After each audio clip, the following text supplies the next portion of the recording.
જે મારા દાદાનો હલા છે તે જમવાનું દઈ મારા પપ્પા શીખાઈ લે જાય એમ હું દઉં છું રોટલી ને પેલો ને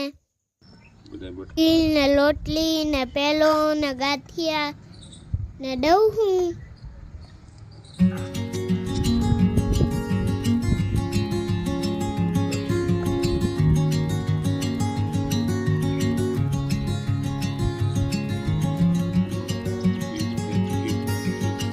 તેની ચમચી ભરીને